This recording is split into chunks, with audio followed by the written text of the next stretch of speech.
اس نشست کے اعتبار سے میرا الوداعی تحفہ ہے آپ کے لیے، اور وہ یہ کہ میری جو دینی، ملی، تاریخی، سیاسی، عمرانی جو سوچ ہے، جو فکر ہے میرا، جو 50 برس سے زائد عرصے کے مطالعے اور غور و فکر پر مبنی ہے، جس مطالعے میں میری آنکھیں بنیادی طور پر قرآن اور حدیث ہیں، لیکن یہ کہ دنیا کا مشاہدہ، کھول آنکھ، زمین دیکھ، فلک دیکھ، فضا دیکھ، دنیا میں کیا ہو رہا ہے، کیا کیا عوامل ہیں، ماضی کیا تھا، ہم کہاں کھڑے ہیں، اب کہاں جانا ہے، اس پر میری ایک سوچ ہے، میرا فکر ہے۔ پھر یہ کہ ہماری اخروی نجات کا دار و مدار کس چیز پر؟ تاریخ کے بہاؤ کو نہ میں روک سکتا ہوں، نہ آپ روک سکتے، وہ تو ڈانگ بہتا رہے گا، اور اس کو فیصلہ کرنے والا صرف اللہ ہے۔ کسی فرد بشر کے اختیار میں نہیں ہے کہ وہ تاریخ کے بہاؤ کو موڑ دے۔ ہاں، محمد رسول اللہ نے موڑا تھا صلی اللہ علیہ وسلم، لیکن یہ ہے کہ ہم اس تاریخ کے بہاؤ میں تنکوں کی طرح بہتے چلے جائیں، یا یہ کہ ہمیں کچھ کرنا ہے۔ اس اعتبار سے میں اپنے فکر کا خلاصہ آج آپ کی خدمت میں پیش کروں گا، وہ میرا اس سلسلہ اجتماعات کے اعتبار سے الوداعی تحفہ ہو۔ اب میں آغاز کر رہا ہوں۔ پہلی بات، اس سبب میں 3 باتیں مجھے کہنی۔ سب سے پہلی بات یہ کہ زندگی کی سب سے بڑی حقیقت موت ہے۔ ہم بھلائے رکھتے ہیں، اپنے ذہن سے اسے دور رکھتے ہیں، لیکن واقعہ یہ ہے کہ زندگی کی سب سے بڑی حقیقت موت ہے۔ خدا کے منکر پیدا ہوئے ہیں، لیکن موت کا انکار کرنے والا بھی کوئی پیدا نہیں ہوا۔ اس لیے میں نے آیت آپ کو سنائی، کل نفس ذائقۃ الموت، ہر سی نفس کو موت کا مزہ چکھنا ہے، ہر جاندار کو موت کا مزہ چکھنا ہے۔ ثم الینا ترجعون، پھر ہماری طرف لوٹا دیے جاؤ۔ تو زندگی کی سب سے اہم حقیقت موت، اور موت کے بعد رجوع اللہ، آخرت، یہ سب سے بڑی حقیقت ہے۔ ایک حقیقت سب مانتے ہیں، سب جانتے ہیں، دوسری حقیقت کے اوپر پردہ پڑا۔ میں نے اس اعتبار سے نوٹ کیا، یہ الفاظ قرآن میں 3 مرتبہ ہے، کل نفس ذائقۃ الموت، ہر جاندار کو موت کا مزہ چکھنا ہے۔ انبیاء اس سے مستثنا نہیں رہے، رسول اس سے مستثنا نہیں رہے، اولیاء اللہ مستثنا نہیں رہے۔ وقتی طور پر استثناء حضرت عیسیٰ کا ہے کہ ابھی وہ زندہ ہے، لیکن عیسیٰ یاتی علیہ الموت، حضور نے فرمایا عیسیٰ پر بھی موت آئے گی، جب دوبارہ آئیں گے، زمین پر اتریں گے، پھر اس کے بعد اوپر موت وارد ہوگی، ان کی نماز جنازہ پڑھی جائے گی، انہیں دفن کیا جائے گا حضور کے پہلو میں، شادی بھی کریں گے، اولاد بھی ہوگی۔ باقی تو یہ ہے کہ کل نفس ذائقۃ الموت، سب کو موت کا مزہ چکھنا ہے۔ عیسیٰ بھی بالآخر اس سے مستثنا نہیں رہیں گے، بلکہ قرآن میں ایک جگہ کہا گیا ہے افإن مت فهم الخالدون، کیا ہے نبی، اگر آپ کا انتقال ہو گیا تو یہ کیا ہمیشہ رہیں گے؟ کون ہے دنیا میں جو ہمیشہ رہے؟ انتقال تو ہونا، آپ کا بھی ہونا ہے۔ انک میت وانہم لمیتون، یہ تو مختصر ترین الفاظ تھے۔ اس سے آگے بڑھیے، سورہ انبیاء میں فرمایا کل نفس ذائقۃ الموت وَنَبْلُوكُمْ بِالشَّرِّ وَالْخَيْرِ فِتْنَةً وَإِلَيْنَا تُرْجَعُونَ، ہر جاندار کو موت کا مزہ چکھنا ہے، اور اس سے پہلے پہلے ہم تمہیں آزماتے رہیں گے، خیر کے ذریعے بھی، بھلائی دے کر، صحت دے کر، دولت دے کر، اولاد دے کر، شہرت دے کر، اور برائی کے ذریعے سے بھی، تنگ دستی دے کر، بے عزتی دے کر، اہانت دے کر، ذلت دے کر، وَإِلَيْنَا تُرْجَعُونَ، اور پھر ہماری طرف لوٹائے جاؤ گے۔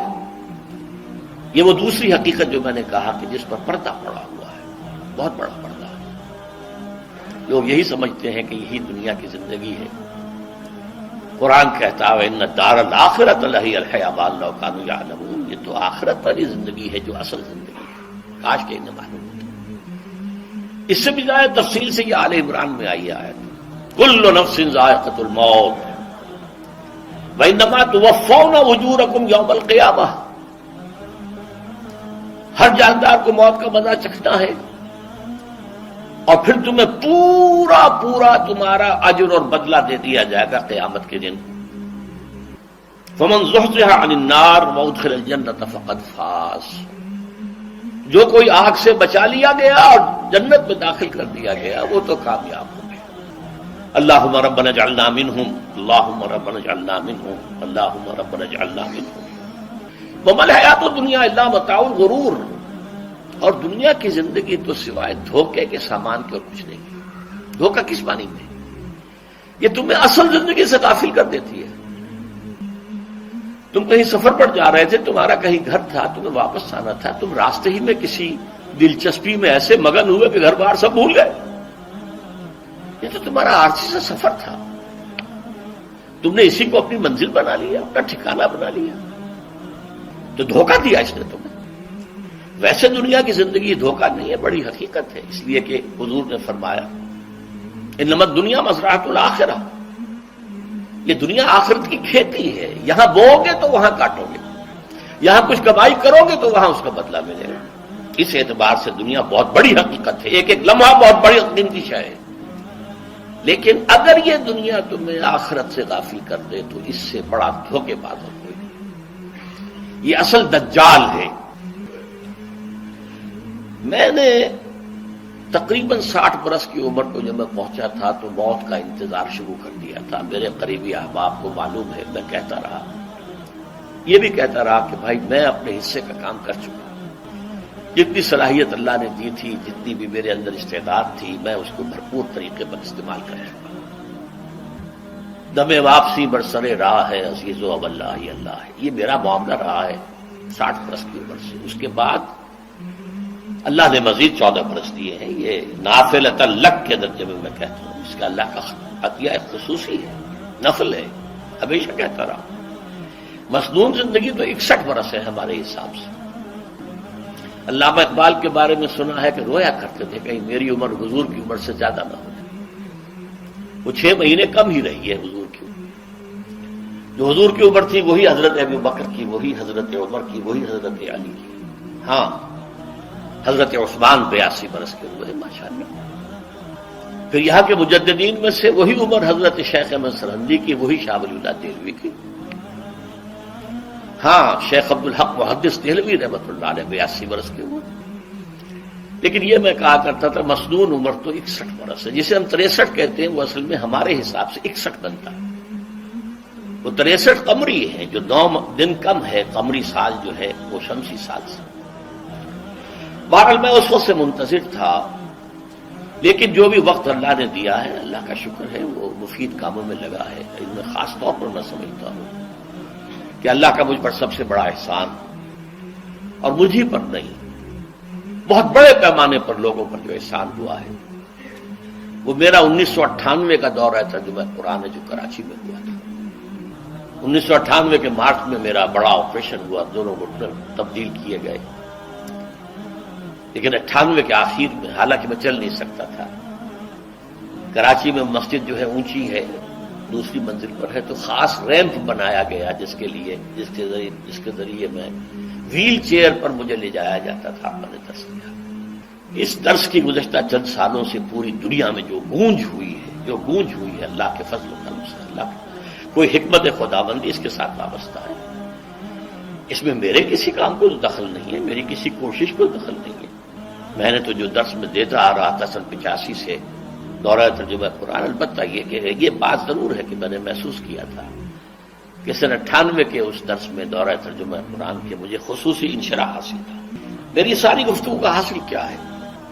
دیکھیے، نظریاتی تحریکوں کا تعلق اشخاص سے نہیں ہوتا، ٹھیک ہے، کوئی اس کا داعی ہوتا ہے، کوئی اس کا مؤسس ہو جاتا ہے، کوئی اس کا آغاز کرنے والا ہوتا ہے، لیکن نظریاتی تحریک افراد سے وابستہ نہیں۔ افراد آتے چلے جاتے ہیں اپنا اپنا حصے کا کام کر کے، جس کو جتنا مقدر ہے، جتنی اللہ تعالیٰ کی طرف سے توفیق ہے، وہ اپنا کام کرے گا، چلا جائے گا۔ یہ چمن یوں ہی رہے گا اور ہزاروں جانور اپنی اپنی بولیاں سے بول کر اڑ جائیں گے۔ مبارک ہیں وہ لوگ جنہیں قرآن کی بولی بولنا نصیب ہو جائے۔